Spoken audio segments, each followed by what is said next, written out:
Hi, Durriya. Hey, Huma. I'm going to look here. It's so crazy. I'm on two screens. Me too. So you'll see me looking up, but I'm looking. Same, same. So my notes are here. So I'm going to look here. But you guys are here. Okay, I think we will be live soon. Once again, assalamu alaikum everyone. Welcome to the webinar of CAIR-Philadelphia tonight, and we are hoping to get this program started once we make sure our Facebook live stream is going properly.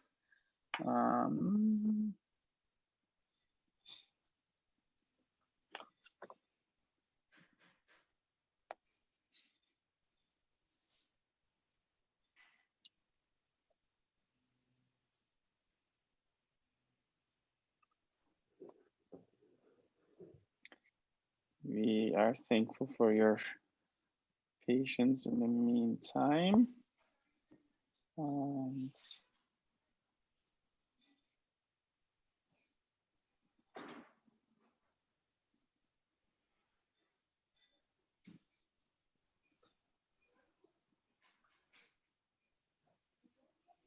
one second.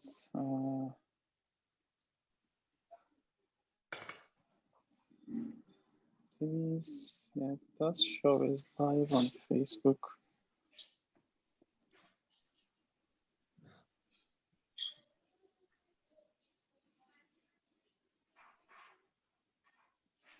This has been another reality of the the pandemic times, as we are both doing these programs, but at the same time making sure that the technology cooperates.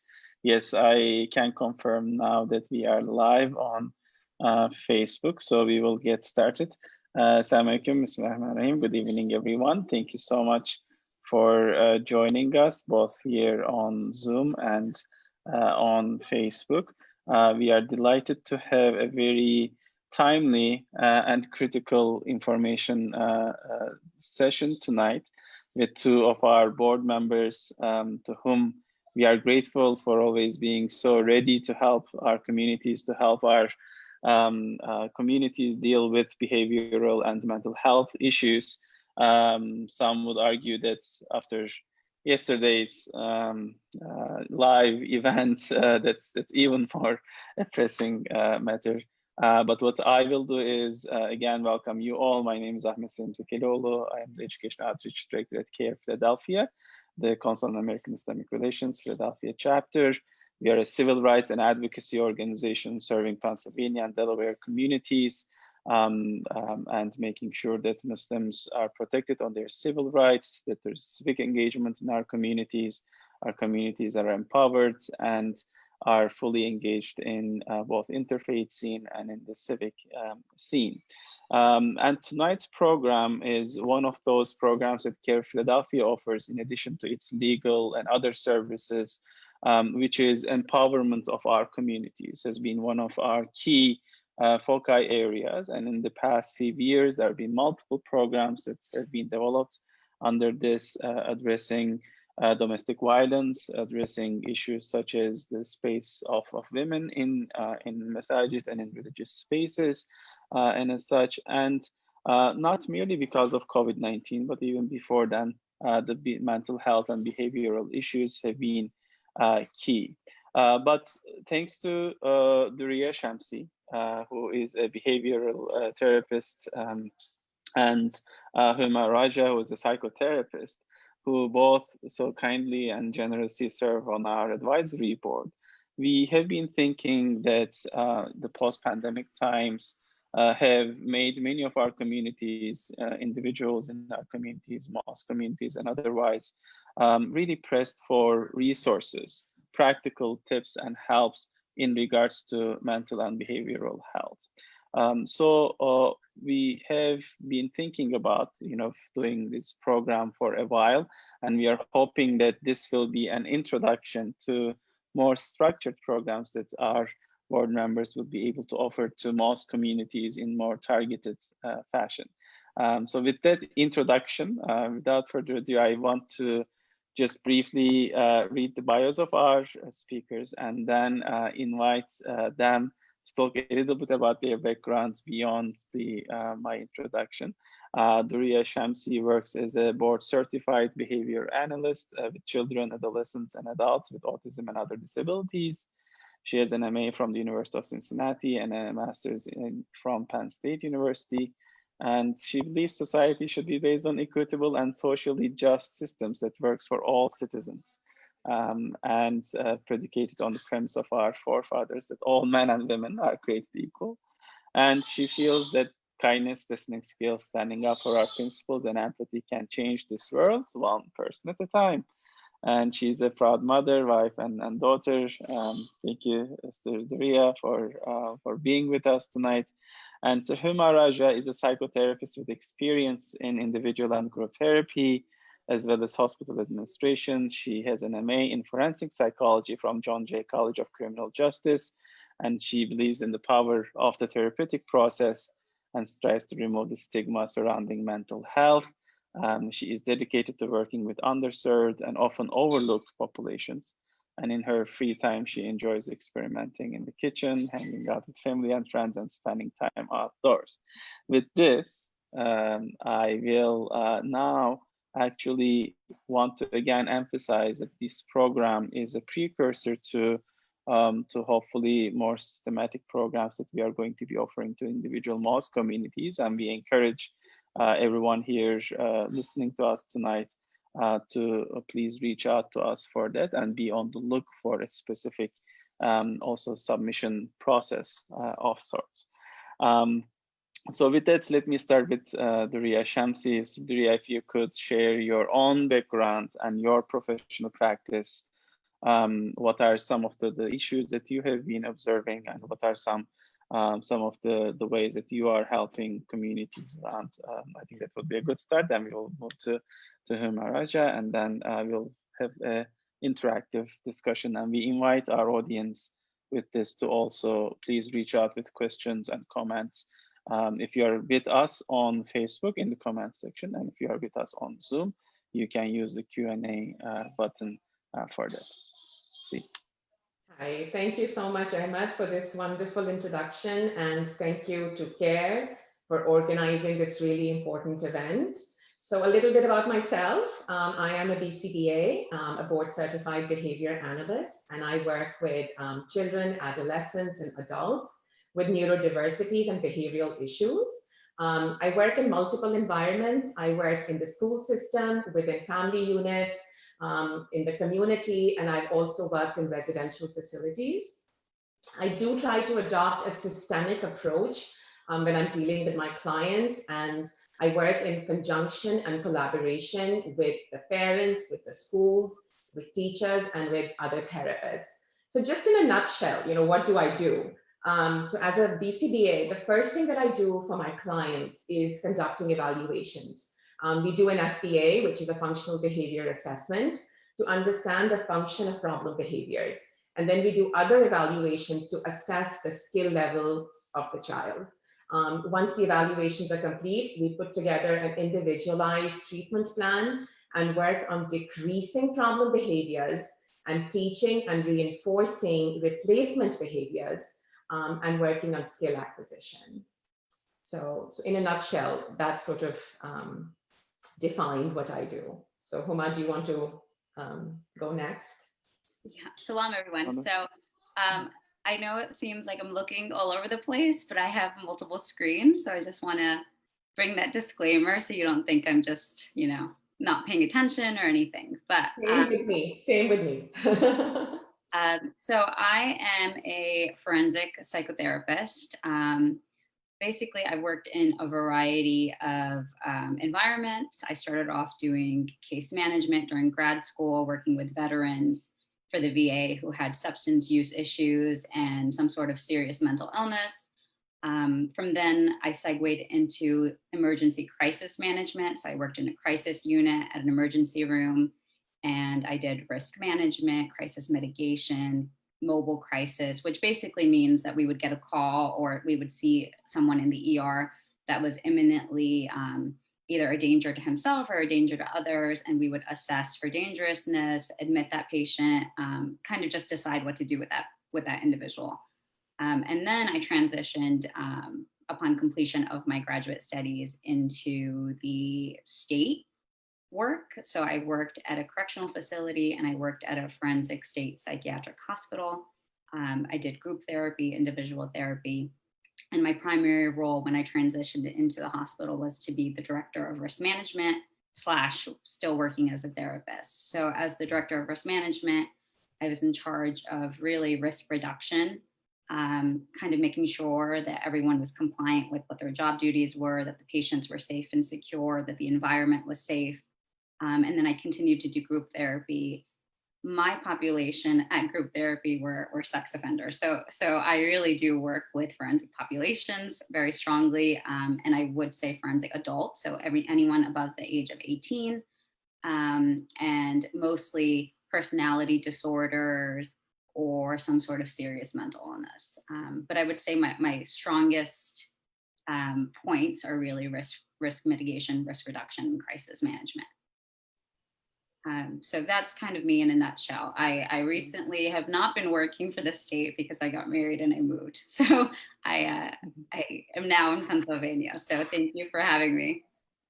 Oh, wonderful. We are so delighted that you are with us, and both of you with such wealth of experience. I think the first thing that we wanted to do was, both in your maybe personal networks and in your professional life, what are some of the main issues both of you see expressed from within our communities? And obviously, I think we can divide this up based on different demographics, whether that's the youth, that's the adults. But I think, some basic observations from your professional experiences and your personal networks would help guide the discussion. So what are some of the main issues that you are observing that needs attention, that needs to be addressed? So I'm going to be discussing the neurotypical, which is kind of your average everyday adult or even adolescent. And I think, Durriya, you will kind of speak more about the behavioral issues that you've been seeing with certain populations. So basically, I mean, we are undergoing through some, this pandemic. It's unprecedented. We've pretty much never experienced this in our lifetime. Basically, our life is being altered by something that we cannot see, right? So that there's this unseen thing that's really kind of impacting us. So it's normal to feel all kinds of emotions related to the existing situation in the world. It's really the uncertainty that's worrisome for many, right? Uncertainty with finances, how bad we'll be impacted, health, not being able to socialize. So it really can cause us to catastrophize and feel overwhelmed. So some of the issues that I've been seeing really have been, for some adults, there could be anxiety, and for adolescents, anxiety and depression, acute traumatic stress, which really is the development of severe anxiety that can occur after exposure to a trauma. So in this case, the pandemic would be the trauma. And the important thing to note here is that you do not need to directly experience this to be impacted by this. More, common things, like it's more difficult to find alone space in the home and get a break. There's loss of personal relationships and connections. You're really told to not see people, and you're really told to distance. There's loss of rituals and structure in your day. So like morning routines, work, schooling, socialization, even something like going to bed or like a lunch break for kids. For some people are experiencing loss, they're experiencing grief. And then that really impacts changes in our grieving process because, funerals might be limited. You might not be able to say goodbye to your loved ones.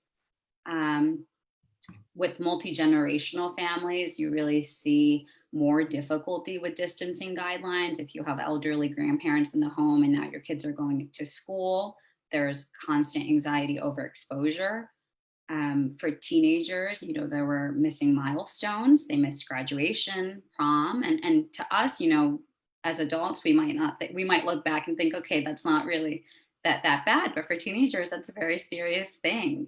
And then, you know, there might be some more nefarious things, like people who do have domestic violence in the home or kind of abuse for children.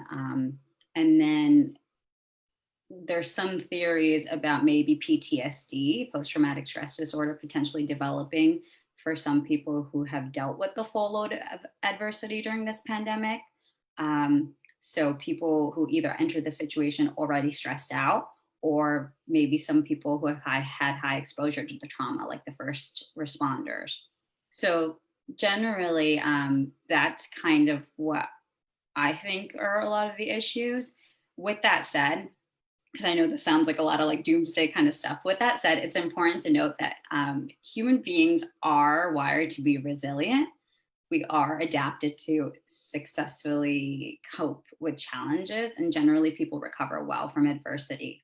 And then there are some opportunities of what we call post-traumatic growth, which is some individuals will walk away feeling stronger and function higher and more capable having dealt with this. So I just want to put that out there that yes, there's a lot of, you know, things that are being impacted negatively, but generally humans, you know, we are wired to come out the other end stronger. So I don't want everyone to kind of just start panicking because of all these things that I mentioned. So that's really kind of my perspective. And Durriya, I think you can add the behavioral part for your end. So no, thank you. That was Huma. That was a really nice synopsis. And just so the audience knows, majority of my clients are, you know, adolescents, adults, or children with neurodiversities. And by that, I mean, you know, children with autism, on the spectrum, ADHD, oppositional defiance behavior. So there's a whole slew of population that I deal with. So for most of my clients, the neurodiverse clients, COVID-19 was very difficult. And, you know, there were a lot of different variables that were in play. You know, for the individuals themselves, there was a loss of, as Huma said, there was a loss of routine, there was a loss of structure, access to peers, and then there was paucity of therapies. You know, there were, like even I tried to provide therapy through the virtual platforms, but it truly wasn't working. Oh. Sorry, my voice.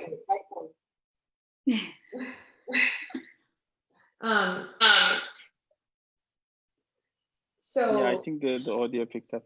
Yeah, there's something was echoing. I think it's okay now. So that's, you know, and that's, so I was saying the virtual therapies for the neurodiverse community was very difficult. So I felt I was working more with not my kiddos, but actually providing resources and training to their parents. So, and then, you know, the next level, it was very difficult for the parents as well. I mean, they were also in a very difficult bind, you know, trying to juggle jobs and housework, and then their children or adolescents with special needs. So, you know, that was one variable. On the other hand, we also saw within that population, some children whose problem behaviors actually de-escalated because there were no demands being placed on them, academically and socially. And, you know, they were getting attention from their family members. The family, everybody was home. These kids could be on their iPads and their electronics all the time. So while the problem behaviors de-escalated, but absolutely, you know, the academic and social progress was impeded. So in both scenarios, this was definitely a very difficult and mostly unproductive time. So yeah, so I'm, you know, from that perspective, that's my feel. Yeah. No, thank you so much to both of you. Before we move to the next question, actually, I see a comment in our Facebook stream. One of our audience members says, in terms of the sort of the chronic issues or the underlying issues re-emerging, like, you know, the question is, you know, might this be why the incidences of alcoholism or cases around alcoholism may have increased during the pandemic? And I guess we can add on to that Also substance, abuse or addiction cases. I think there's a spike that has been seen, as the pandemic and the conditions sort of sparked these. Yeah, so I can see that there could be an increase in substance use or alcoholism for people who may not have strong coping skills, or maybe people who are kind of relapsing a little bit. There is a loss of services when it comes to like NA and AA meetings, but actually some of the research that I've looked at, and I'm not very familiar with this, but some of the research I've looked at has shown that sometimes the online meetings and the Zoom type of stuff with those individuals can be equally effective because it's more the sense of community. So I think for maintaining, if people are still outreaching online or doing Zoom meetings or kind of still talking to their sponsors or things, they're kind of maintaining their sobriety from what I've seen. But yeah, definitely. I mean, these again are stressful times. A lot of people do cope with anxiety and depression in maladaptive ways. And some of those ways are things like substance abuse, especially if you're losing your job and kind of just the stress of that, or, increased alcohol use. That can definitely be something that occurs. I don't know the numbers on, how much it's risen. But also another thing is some people are bored and they're not going anywhere. So there is also that end of it. But yeah, I mean, I can definitely see that happening because that is typically what happens. And a lot of people who do have some issues, they self-medicate with substances and alcohol. So in this type of situation, yeah, people can definitely be self-medicating. And then again, as Durriya had mentioned, there is a paucity of services. So, that initial transition on how do we get to teletherapy? What are we doing? I mean, if there was that pause and people weren't able to get help that quickly or kind of get onto these services or really not have the resources to utilize teletherapy, then maybe they can lead to self-medicating through alcohol or drugs. Thank you for that. And I think, again, there's a comment from you to the next question, which is related from Amoji at Meister, right? A really sort of another question related is, saying that, reflecting on the increase of suicide among Ivy League college students and among sort of, highly accomplished individuals, how would, both of your disciplines sort of intervene to decrease the risk factor among, these group of individuals, who are in high functional individuals on the one hand, on the other hand, they are accomplished, but they might be subject to high stress environments as well. So Durriya, any insights? And maybe does that reality also impacted the adolescents and the younger age cohorts as well? Yeah, so I mean that's a very difficult situation, and I think we need like a multi-pronged approach. We need the individual to be talking to a therapist, to be getting some resources. We also need the family to be involved. But again, I mean, I think Huma can speak to that as well. It becomes very difficult if the individual is demonstrating all these positive behaviors, but they have unhealthy thinking patterns. So how do you change that? And that is something that people deal with. Huma, do you have any tips on that kind of a situation? So I think in that instance, I mean, again, it is very difficult because they are dealing with high levels of stress. And like I've said, one of the things that we work on as therapists is developing coping skills. So ways to cope that are not maladaptive. Maladaptive meaning drugs, alcohol, cutting, anything of that sort. In this case, I think it's important to self-monitor. So have, self-regulation of your emotions, your behaviors, attentions, and your thoughts.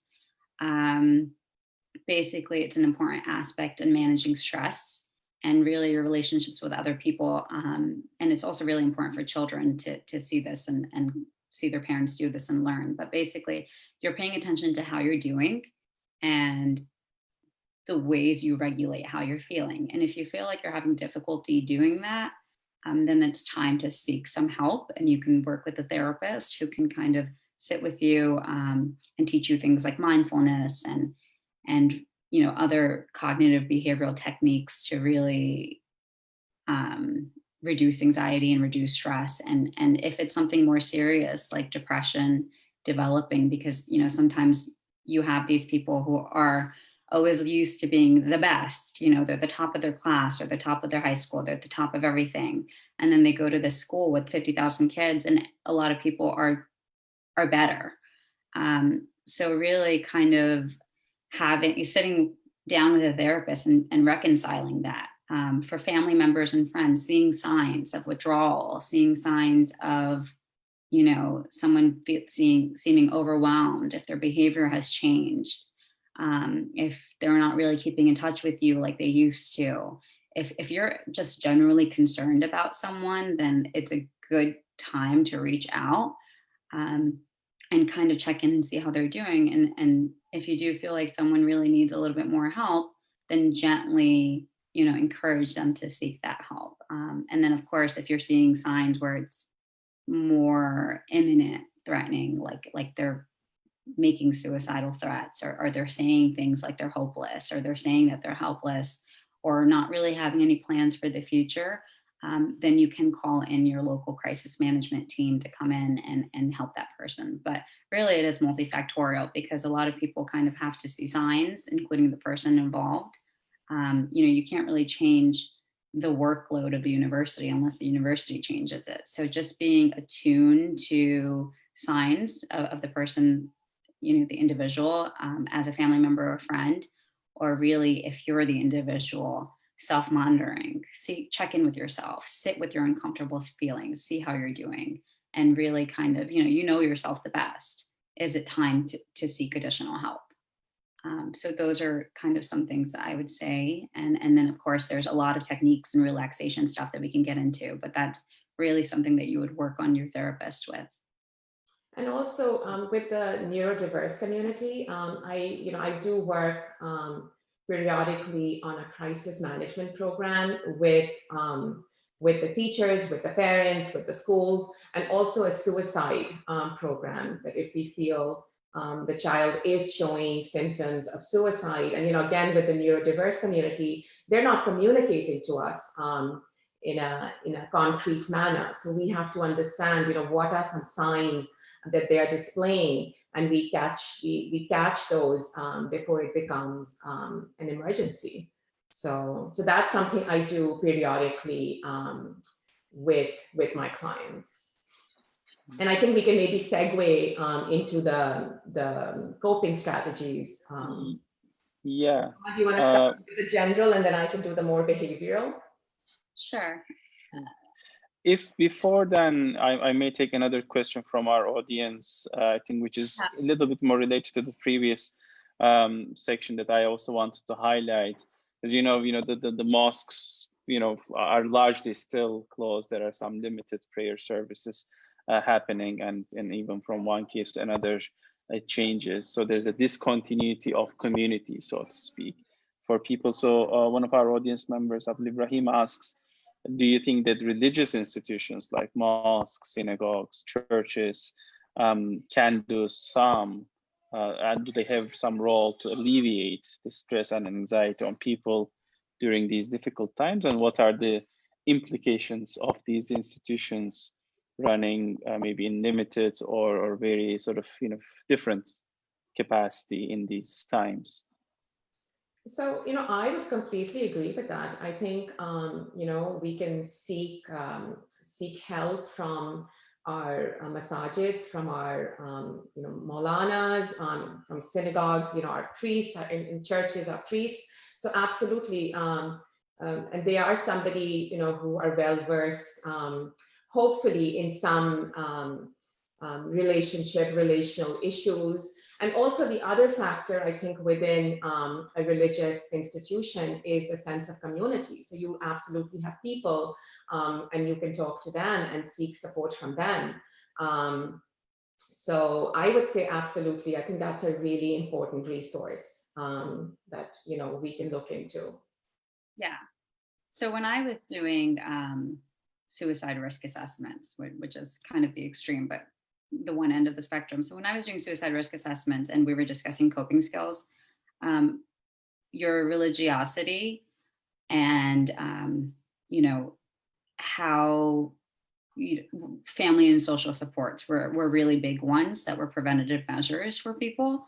And so I would say, yeah, absolutely. I mean, your mosque, your religious, place of whatever environment that you go to, and the community that you surround yourself with are very big support systems. And I think the loss of that is something that I mentioned the loss of personal relationships, the loss of connection. So one of the things that when I was discussing coping skills, or when I will discuss coping skills, really, and I can kind of just say that here, is that continue to reach out, continue to connect.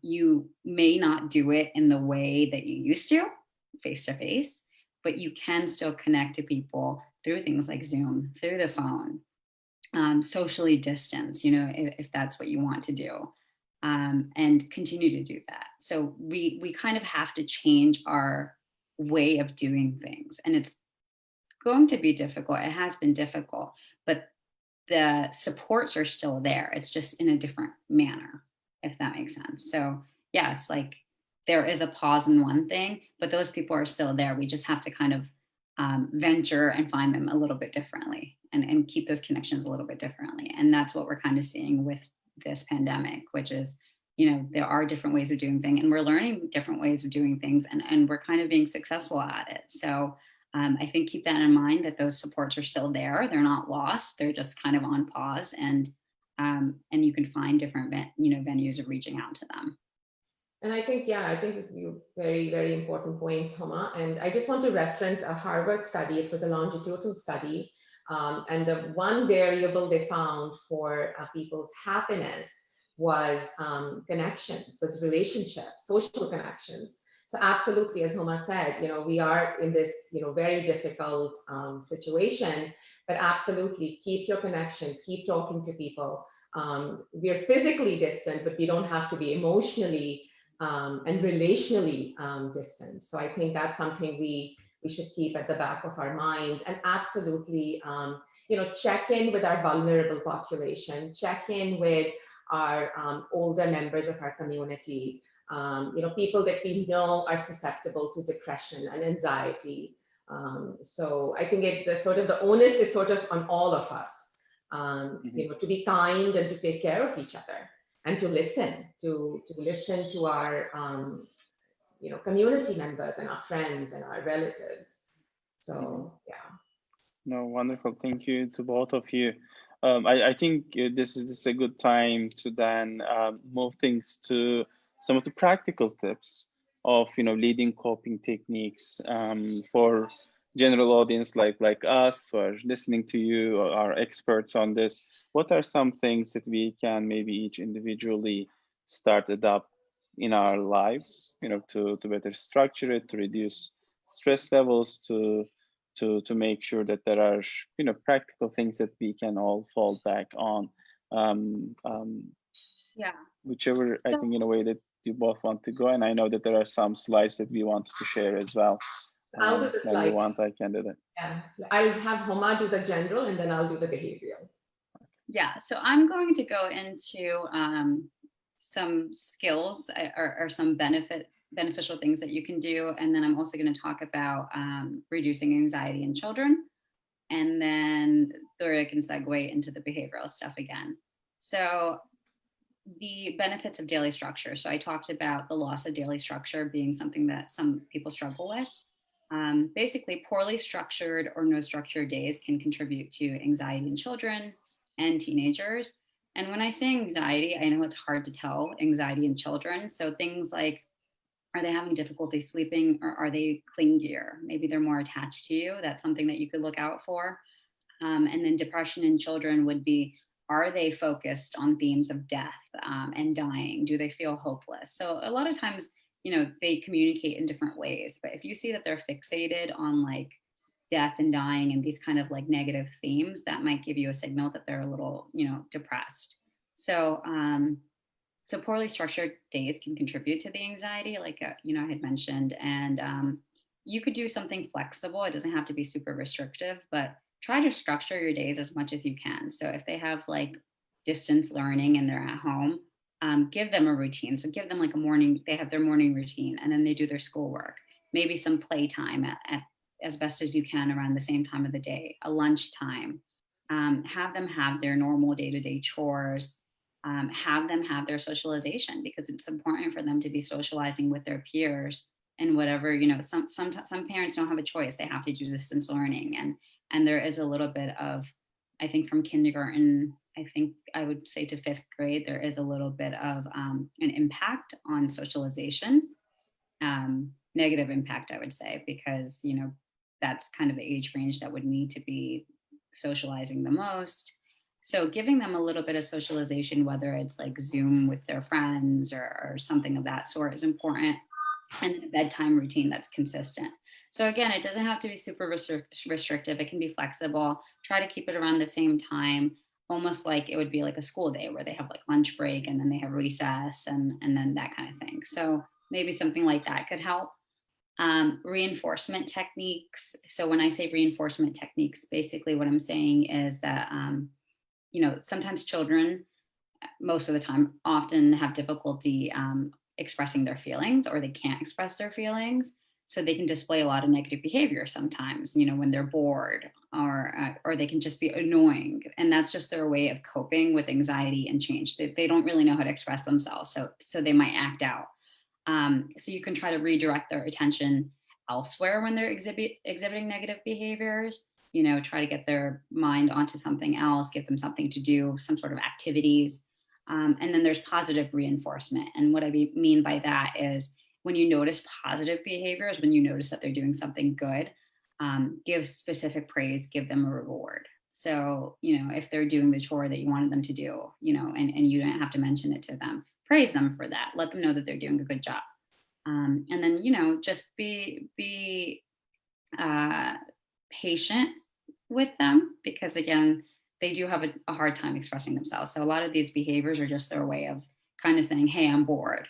Hey, I have nothing to do. Hey, I'm a little nervous. I'm a little stressed out about what's going on. So that's one thing that you can do with your kids. We talked about self-monitoring, which is really just the check-in with yourself, see how you're doing and how you control or regulate how you're feeling. And then there's some coping techniques for adults, which we kind of call mindfulness. So this is what I was kind of mentioning before, which is, when you're feeling anxious, when you're feeling depressed, sit with those feelings.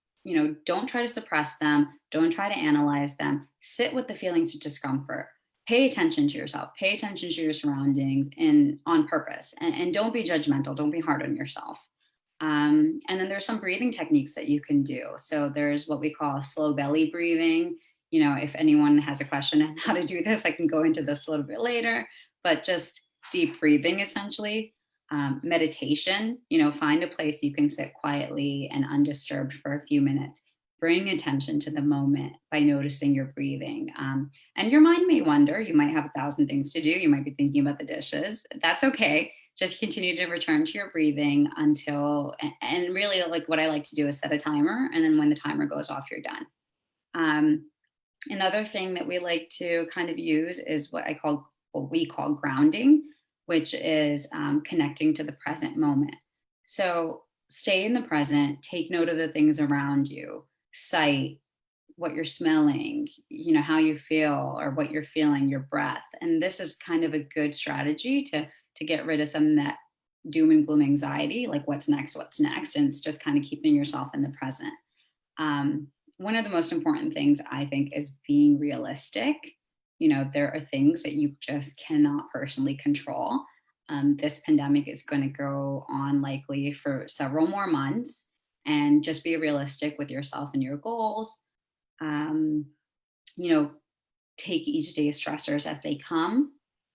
And another really important thing that I think that you can do is what I call know yourself.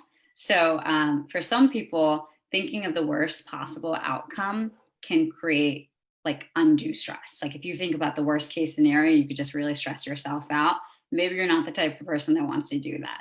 However, if you're someone who tends to catastrophize things, a technique that you can use is what we call the worst case scenario or decatastrophizing, which is basically you use mental imagery to examine whether the effects of the event have been exaggerated or where you've underestimated your coping skills. So, for example, if I lose my job, what's going to happen? Well, I might not be able to pay my mortgage. If I can't pay my mortgage, what's going to happen? I might lose my house. If I lose my house, what's going to happen? I'm going to have to move in with my parents. And then you kind of keep on going. So the nice thing about that type of exercise is, yes, it sucks, but you do kind of get to a place where maybe what you thought was the worst thing that could happen isn't going to happen. Like, a lot of people are like, we're going to die. And you might realize you're not going to die. You might lose your house. You might have to move in with your parents, but that's the worst thing that can happen. So if you're one of those people that just kind of overreact or get over nervous or panicky about things, this might be a good technique for you to use. Another really important thing, because we have so much exposure with social media and with the internet and with the news, is limit what you're reading. And this is really important for your children as well. Limit what you're reading, limit what you're seeing online, limit your news, limit your social media if you have increased anxiety, and do this for them. Okay, so keep yourself informed through reliable sources. You have a lot of misinformation out there. If you want to be informed, keep yourself informed through reliable sources like, Dr. Fauci or, kind of all of these agencies that are working for this pandemic. Don't listen to the fake news. Limit your kids' exposure. If you feel like they're spending too much screen time and they're getting increasingly anxious, that might be why, because they're getting exposed to all of these things. So that's really important. And then we talked about staying connected with friends and family. That's, of course, another one. Self-care. I'm sorry if I'm like, you can stop me anytime, but I have so many ideas. So self-care techniques, creating new routines. You might have lost your routines. Create new ones if you can, or continue your already healthy behaviors. So if you work out, you might not be able to work out at the gym, but you can try to create a routine at home where you work out.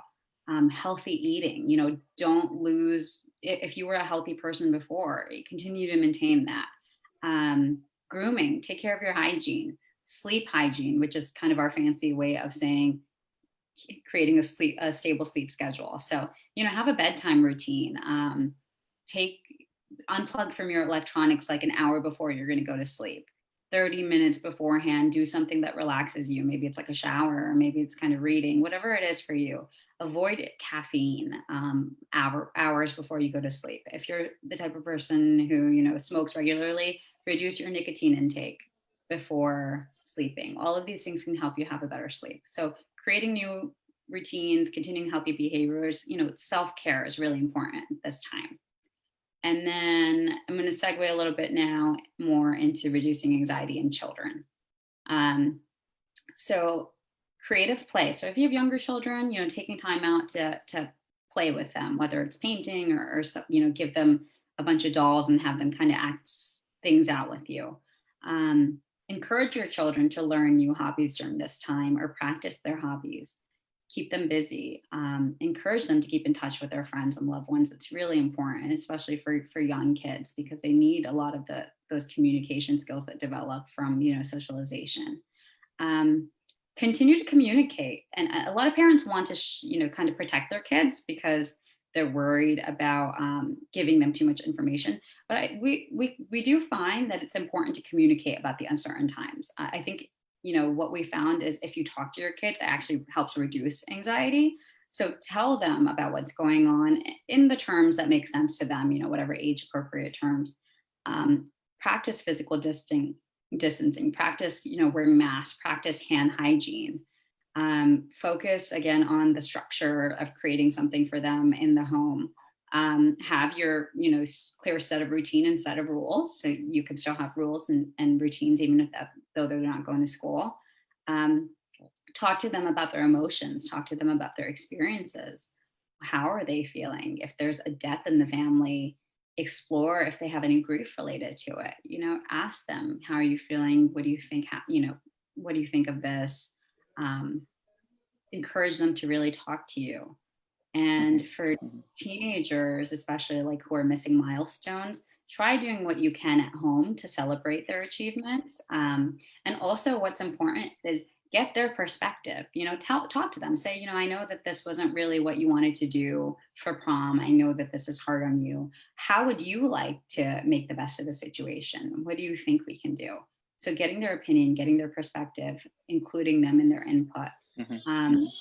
And really, a lot of this kind of stems down to building resilience. A lot of people always ask me, one of the questions that I get asked all the time is, how do I build resilience in my children? How do I make them stronger? How do I make them tougher? So you have to balance being protective and allowing your children to experience adversity and learn to grow. So I know it's like not against what every parent wants to do because they just want to protect their children, but you really have to let them experience adversity and build up a sense that they can do things on their own. So for example, and this was an example that I heard, so I'm sharing this with you, but your immune system. A lot of people, they always say that if you have a better immune system, it's because you had more exposure to germs and kind of, bio, whatever, like just bad things. The nastier the things, the better your immune system is, essentially. So the same thing with building resilience, right? The more exposure you have to adverse events, the more you kind of learn to stand and do things on your own. So that's really important for kids. So balance it. I mean, I'm not saying throw your kids in danger, like be protective when you have to be protective, but know when to let go. And I'm almost done, sorry. My most important advice is always be kind to yourself. There is a pandemic going on. There's a lot of things going on.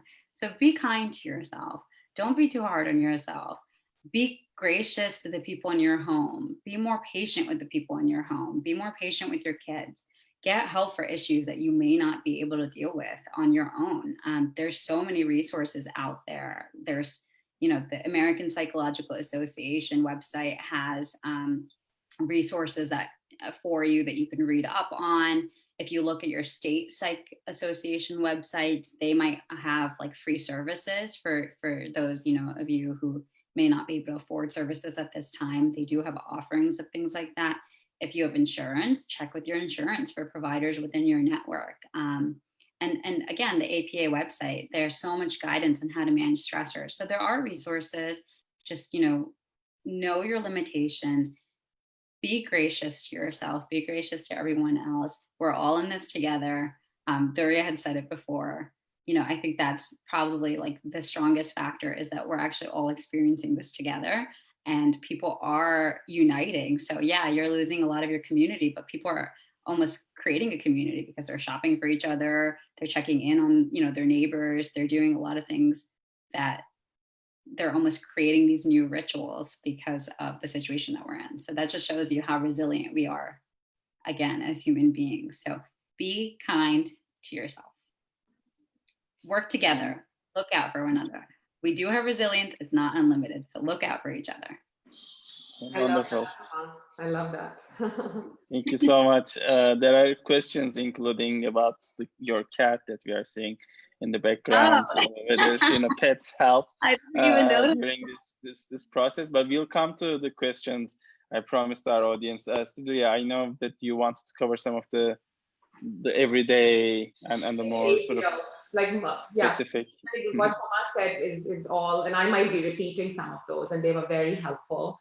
But I'm speaking from sort of like a behavioral perspective, and also like keeping the neurodiverse community in mind.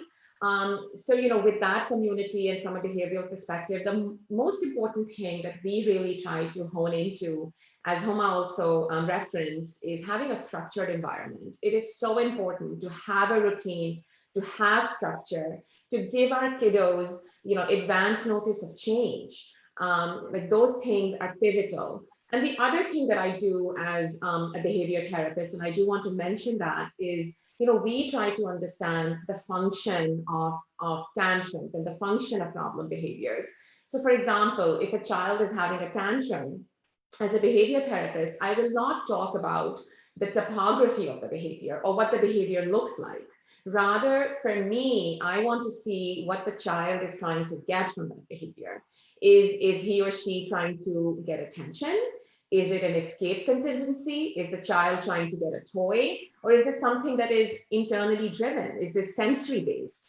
So we tackle the issue. So we tackle issues based on function. And then we apply, as behavior therapists, we apply the same principle to coping strategies. You know, we feel every person is unique and every person needs individualized strategies, an individualized plan. So typically, you know, when I work with my kiddos, I work with the child, with the parents, with the other therapists in conjunction, and we come up with a coping plan. And then some behavioral strategies that we use in these circumstances are like discrete instructions. So I always tell my parents that, you know, provide specific and concise instructions. There should always be a notification of change. You should not inundate your child with, a huge task. It's always best to break the task into several chunks. We call that task analysis. It's very important to give choices to our kiddos. You know, don't give them 20 choices, but give them a controlled choice. Give them 2 choices. There's another strategy that we use, which is called a pre-mat principle. It's also called grandmother's rule, which is, and I have some slides for this as well, which is, you know, first this, then that. So first you eat your broccoli, and then you'll have some ice cream. I mean, this is all very common sense. And then, you know, transitioning is very important for our kiddos with neurodiversities. So as Huma mentioned, reinforcement, it's very important to reinforce transitions and to try and give advance notices and provide support during transitions. We also work on token boards or token economies. You know, if you're at home, have your child, you know, collect rewards. If they're following the rules, they can collect the rewards towards a bigger reward. So yeah, we have all these things on here. I'll talk about them as well. You know, using a timer, that can be very reassuring. A lot of our kiddos, you know, grapple with anxiety. Anxiety is comorbid with a lot of disabilities. So if you're using a timer, they know exactly when the timer will go off. So it will alleviate some of that anxiety. We also talk about sensory activities. Usually I try and follow a sensory diet with my kiddos as outlined by an occupational therapist or a pediatrician. You know, so some children might need like vestibular input, others might need proprioceptive. So whatever their need is, we try and give it to them before they start tantruming. We also use visual calendars and schedules and timetables. This creates predictability for the students. So right now we have a visual calendar. So, and Emma, if you want, you could put these links on the chat if people want to download them or print them. Or you can find all these resources online. I mean, usually when I'm working with my kiddos, I create a schedule, and you know, again, this provides predictability, so the kid, you know, can see, okay, today I'm going to start with breakfast, then I'm going to do art, then I have to do work, then I'll do music, then I get a break. And then we're providing them reinforcements, and reinforcements are very important. We have to reinforce positive behaviors. And again, as I sort of alluded to before, every child has different reinforcements that they like. So for some of my kids, I can praise them, but I have kids who, if I provide them with praise, they have a meltdown. They don't want to hear that praise. So maybe they just want a pat on the back. So again, it's very individualized, and we have to be cognizant of that. So this was the schedule. If you could do the, yes, you can do this one. So again, you know, this is again for younger kids. You know, when I feel sad, I can do, again, individualize, I can listen to music, I can do my deep breathing, I can go talk to my mom, or there could be one other thing that we can put on. Again, this is, specific to one child. There is no cookie cutter, strategies with us. So that's one. This is like a token economy. So if the child, picks up enough tokens, if he gets 10 tokens, then he can maybe go to the zoo, or maybe have a special dinner, or whatever the child wants. The child will make the decision as to, what they're working towards. So we want to give them that choice, and we want to give them that control, because some kids are also seeking that level of control. So with the token economy, they know, oh, I have 5. And I need 5 more, and then I can get my big reward. And this also teaches them patience and waiting. So that's one. And then Huma was talking about the breathing. I do have a visual for that. So this is, again, very simple. We can show our kiddos, you start here, you breathe in for 3, and you sort of model it for them, and you hold for 3, and then you breathe out for 3. So this could be something, you can print, and I laminate these for my kiddos, and I, show it to them when they're in that, crisis moment. This is another thing that you could use, another visual. It's really nice to have visuals, because then, especially for younger kids, because they can see it, and they can, sort of exactly model this. And then there was, there's another example here. And then if you could show Emma, so this is something I actually created this for one of my kiddos, and for a nonprofit that I work for. So this is for parents. So, if you look at the negative language, that's your child will not be motivated by that. In fact, if anything, it's going to escalate the problem behaviors. It's going to escalate the tantrums. So instead of saying, stop it, maybe you can say, how can I help? And instead of saying, stop yelling, maybe you can say, use your words, talk to me. And again, and there's so many different examples, like, again, saying you're a bad child, that is completely negative, and no child wants to hear that. So you can maybe say that, let's talk about your behavior and see how we can change it. It's very important. We really emphasize that behavior is always separate from the person. So you never say you're a bad person. You're just talking about a particular behavior, and how we can change that. What can we do to change your behavior? And also, like, during a tantrum, don't be hovering over the child at that point. I mean, let the child cry it out, provide a safe space for them, and then process the situation later. Like, usually I see parents and even some teachers, crowding over the child, and asking them, what's wrong, or holding them. That doesn't work. Just leave them, provide them with a safe space, and process it later. And so these are different. Again, Ahmed, if you want to put it, and if parents want to copy that, that's something that I had actually created. They're welcome to print that. And again, what we will do is we'll put them on our website, and I will share the link over our email and on social media. Wonderful. So the other one, the first and the then, if you could come to 10. So this is what I talked about with the PREMAC principle, the grandmother's rule. So we and again, like, I use something like this for my younger kiddos. I tell them, first you do your work, and I put a visual of the whatever task they're supposed to be doing. And then the then is a reward. So they can see it, they know. And this works even for my, my nonverbal kids, even kids who have limited understanding. This is the visual, is just in their face. They see it. Okay, first I do this, and then I do that. So sort of the verbosity is limited.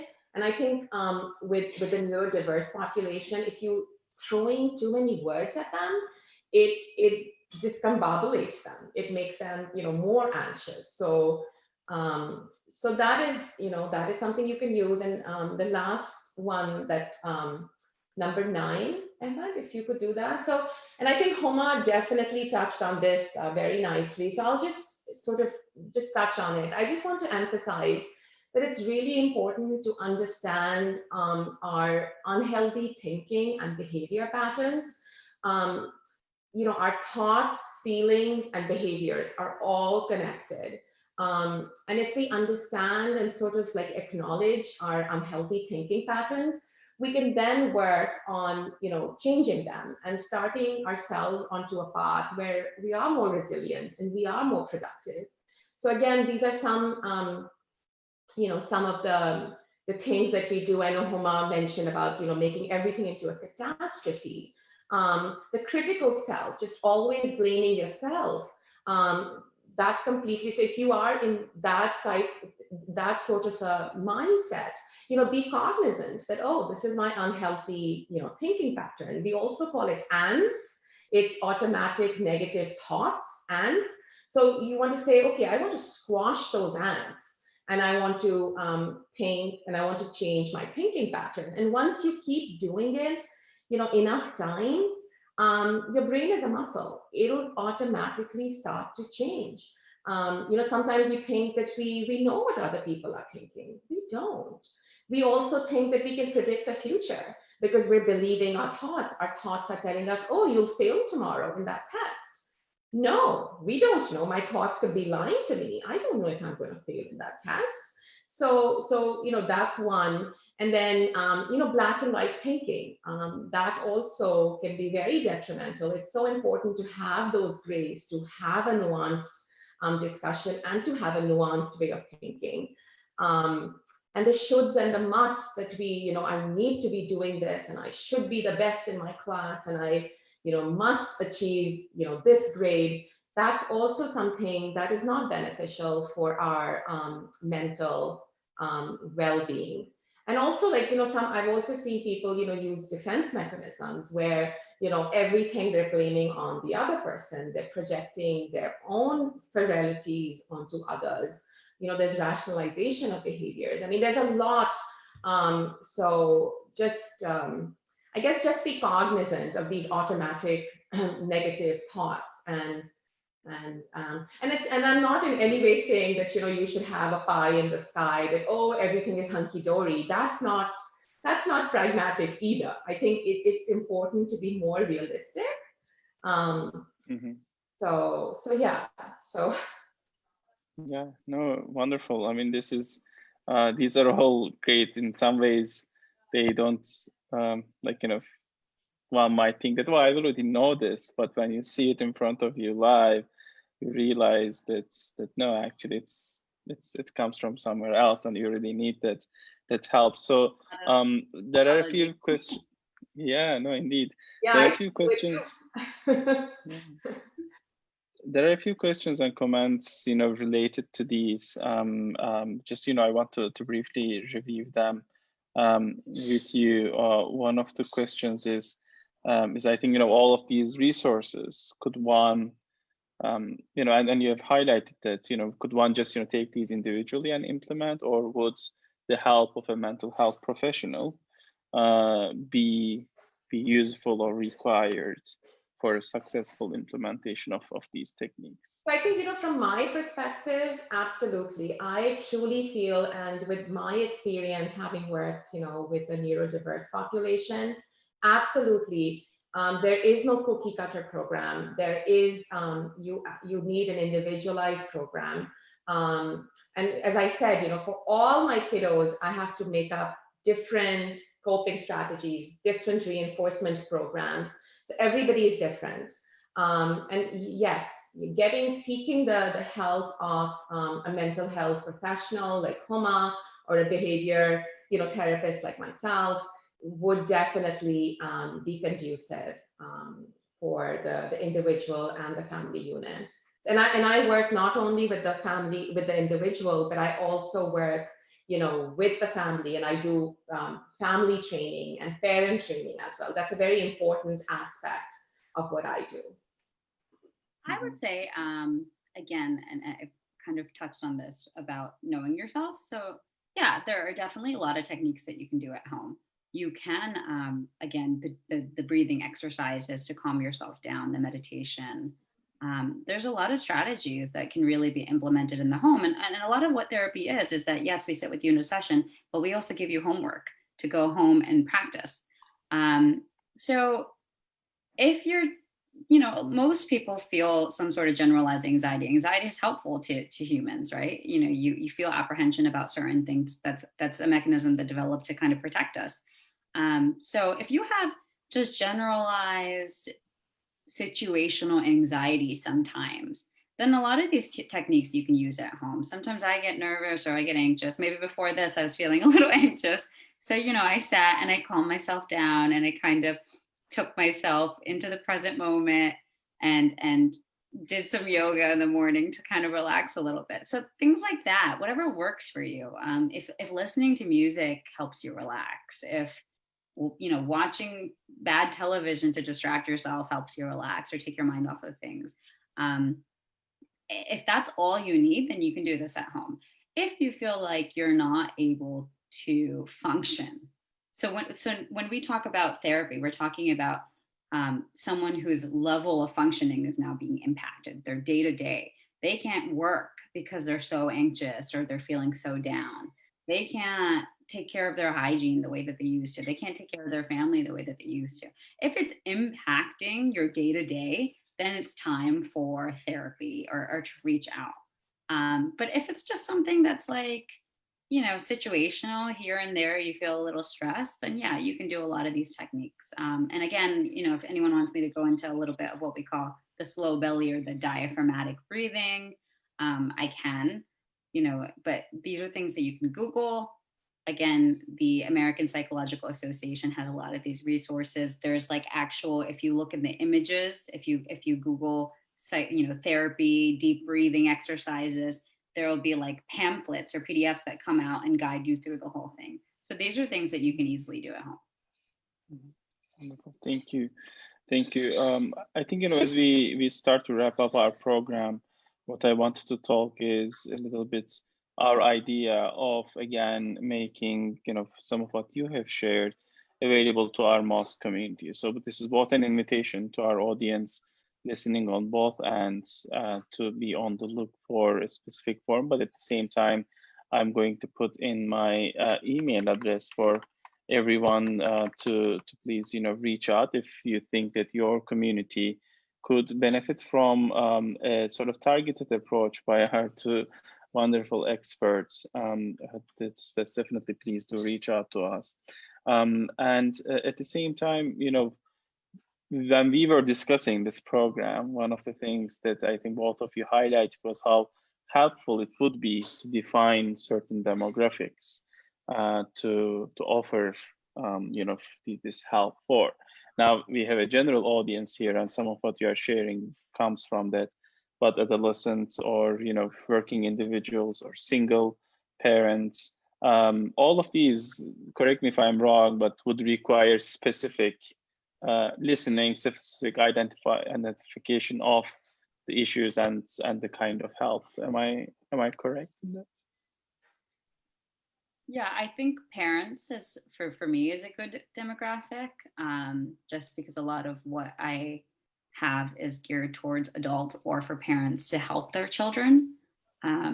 So I would say that a family unit, a parent, or a primary caregiver is probably a good demographic for some of this information.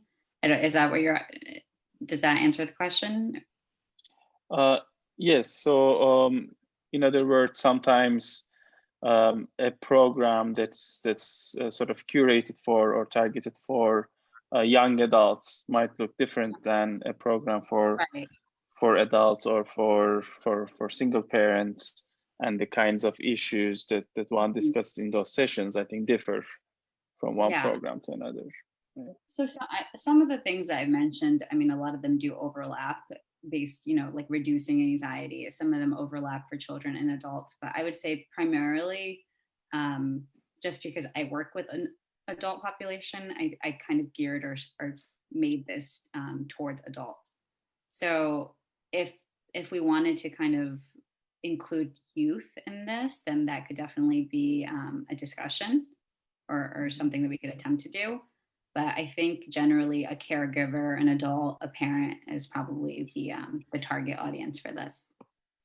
And I think I would agree with that for myself as well. I mean, I think I'm a little bit more specialized in the neurodiverse population, but again, I think the target audience for me as well would be the caregiver, the parent, the grandparents, you know, whoever wants to seek more information and more strategies and talk about behaviors. Yeah, so like tips if your teenager is acting out or things, or if your child is in distress, that kind of thing, we could specifically discuss those. Wonderful. There are two questions and one comment, and we'll take them and then we'll wrap up our program. One of the questions is from Sir Sanjila. Do experts, do both of you think that a male child would more benefit from a male therapist and female with a female therapist, or is there, like, it doesn't really matter? Would there be that sort of direct correlation between the gender of the recipient of the therapy and who is offering the therapy? So in my experience, I haven't seen, I just feel getting the best therapist is most important. And whoever your child or adolescent or an adult, whoever they jive with.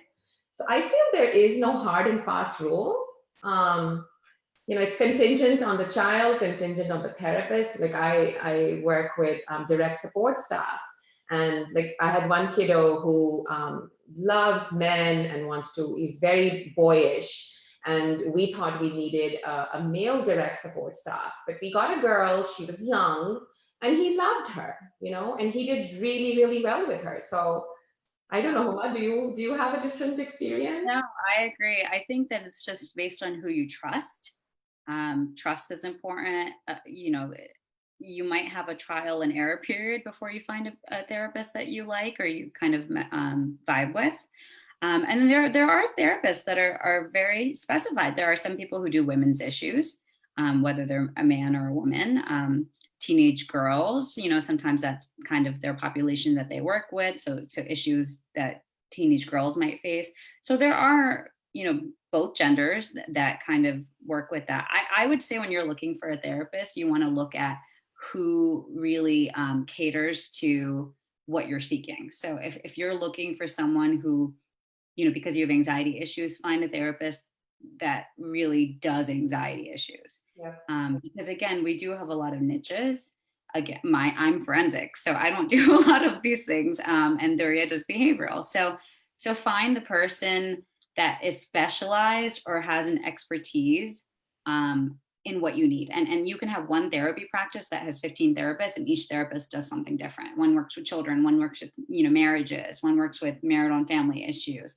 There's different niches. So someone works with eating disorders, someone works with self-esteem. So you want to find more so important than gender, because I don't really think that has an effect unless, there are some other underlying issues there, which could be possible. With my population, a lot of times you can't have a female therapist, but I think most importantly, find the person that specializes or focuses or really has experience in what you're looking for. Yeah, that's a very important point. And yeah, and even as a behavior therapist, like if I get somebody who has feeding issues, and if I haven't worked in that area, I'm not even supposed to take that case. Yeah, there's so many. Even a lot of this is like this is general information, but for me to do this one-on-one, a lot of this is out of my scope of practice. So of course, this is mostly general. Our ideas and our references, but really you want to find someone who has the experience in what you're looking for. So very specialized. Specialized. Yeah.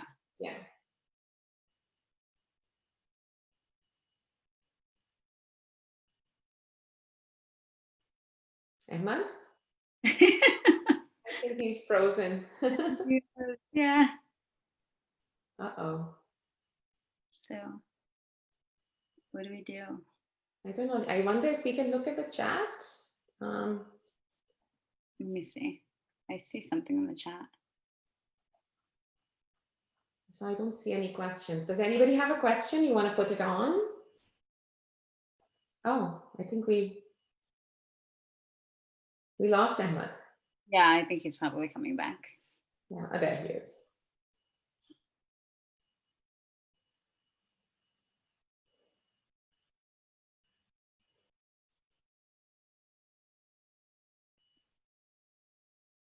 Okay.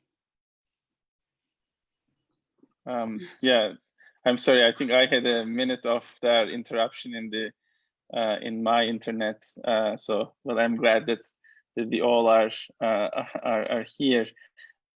So there are two questions, I apologize. I think I missed just a little bit there. But I think what I wanted to go is those two additional questions. One was a request to share or explain in a little bit more detail the deep breathing exercise that I think you talked about. Yeah. If briefly we can do that, and I know that in the next 5 minutes or so we need to wrap up. A request for links. So the PowerPoint slides that we have showed, that we are going to put them on our website in a PDF format to make it easily accessible to everyone, and I share with you, and also a link for people to express interest in these programs. In the meantime, I also want to give a shout out to many of the other local resources. For example, ICNA Relief Shams Clinic also offers some therapy, especially for Arabic speaking. Sister Rabab Almas is the program later in October. So this the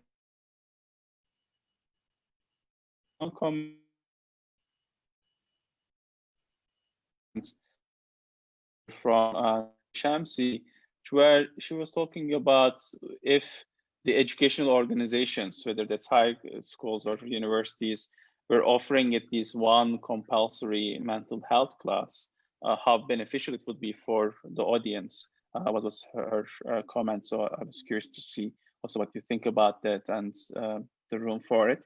So I think the two things that we are talking about, one is the deep breathing exercise, a little bit more explanation on that, and then this educational sort of approach as two items. So I mean, I can maybe start and then Huma can finish with the breathing. I absolutely 100% advocate of teaching a mental health, a behavioral health, a coping strategy class, a civics class. I think these are very, very important skill sets that our young kids need to learn, especially, in this acrimonious, political environment. We need to learn about kindness, and we need to learn about what is actual strength, and what is compassion, what is empathy. So I've always been a big proponent of a mental health class. Absolutely. And personally, I would say that some of the most important classes that I took were things like social psychology, anthropology classes.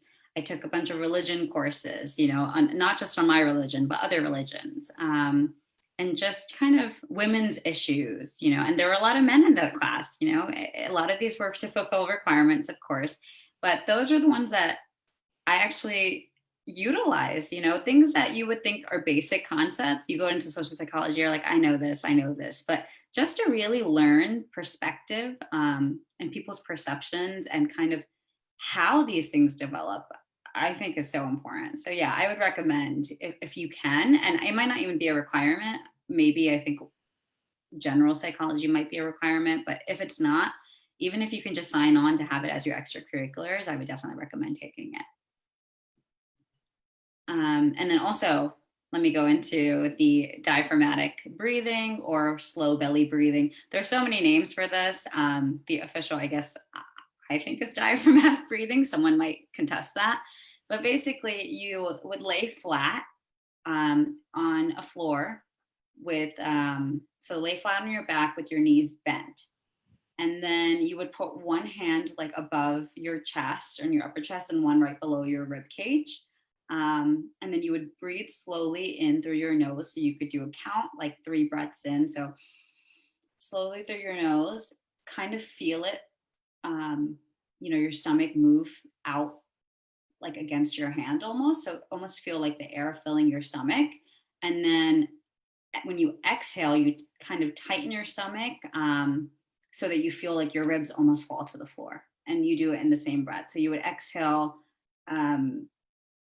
through your nose as well. So, or you could do it through your mouth, whatever you're comfortable in. So you would have one on top, one below. And the goal is that you almost want to kind of think about your breath and almost like picture it filling the space of, your body cavity, as weird as it sounds. So on your back, knees bent, one hand above, one hand below, and then you breathe in through your nose, feel your stomach filling with air, feel the stomach expand on that lower hand. And then when you exhale, you tighten and you feel like your ribs almost drop to the floor that you're lying on. And again, the same amount of breaths in and the same amount of breaths out. So that's kind of what you would do. I would recommend maybe 10 minutes a day, 5 to 10 minutes of doing this. And this is very common in yoga. This is very common in a lot of like cool down stretches after workouts. Really, you're just trying to center yourself. So it's really good for, again, anxiety. It's really good when you feel like panic setting in. And then once you get comfortable with this technique, you can do this breathing exercise anywhere. So let's say like you're driving and you get anxious and you kind of want to just like breathe in and breathe out. You can do it sitting at work. You can do it anywhere. So really, I think the whole point of the exercise when we have you lie down is that so you can actually feel like the stomach distend and kind of expand and then go in. But again, once you get comfortable with this movement, you can do this in your car when you're feeling anxious. You can do this at school when you're feeling anxious. You can do this at work. You can do this anywhere. And really, it's really great. It's a really great exercise for kind of like centering yourself in the moment and kind of and resetting yourself and your brain. And I think, some of the parents can use the visuals that I had included. I think it's a great skill to teach your young kids as well, because this is, as Huma said, it's going to help you so much. It helps. Something simple, right? Just something as simple as getting oxygen into your body. It's like something just amazing. So, I mean, again, these are things that you need to survive: water, oxygen. So taking that time to inhale, fill your space up. I mean, it can really do, there's so many relations between your physical well-being, your psychological well-being, your thought processes, there's just, it's amazing how connected the body is. So taking the time to just do something like that really can do a wonder on your cognitive, state of mind at the time. Wonderful. Thank you so much to both of you. I think I wanted to remind everyone that we are going to share the recording over email, or it will be on our website for future reference. One can go back, or you can share it with your friends and family. And again, there will be a section to sort of get in touch with us to request of the program for your community. Our 2 board members are so generously giving their time for this, so that it can become a bit more targeted based on the needs of that individual community and demographic. We wanted to thank everyone who has joined us today on Facebook and here on Zoom. Masha, the comments, I will also encourage you to take a look. It's been very lively and very vivid. Many thanks to everyone who have shared their insights, their 2 cents, their questions. But thank you to both of you once again so much. We're hoping with these programs to further empower our communities. We all are going through this trauma together, as our speakers have highlighted for us. And we will, inshallah, keep on keeping on and persevere through this time together. Thank you. And again, take a look at the resources. Durriya's PowerPoint was awesome. I mean, it had so many good, worksheets on there, or like things to kind of reference. And so I think you're going to provide resources or for links to those, Durriya? Those images? Yes. Okay. We're going to put them on the website, right, Evan? Yes, so we are going to upload this document, this presentation, PowerPoint as a PDF on the document, and maybe in the meantime, some additional links from both of you so that we can Yeah, upload. I'll start seeing if I have anything that is kind of on board with what we're talking about. And some of my resources, I mean, they were from my agency actually, like the Rethink. I mean, I hope that's okay to share. I mean, some I created myself, but you know. And the other one, the unhelpful thinking patterns, I think it says that you can use that, reuse that for therapy purposes. So I think we're okay. Okay, wonderful. Thank you again, and thank you to you both, and thank you to everyone for joining us. Visit our website at pa.cair.com.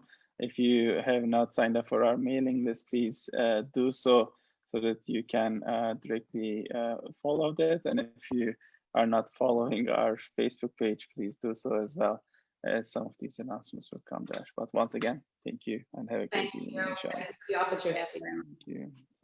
Take care.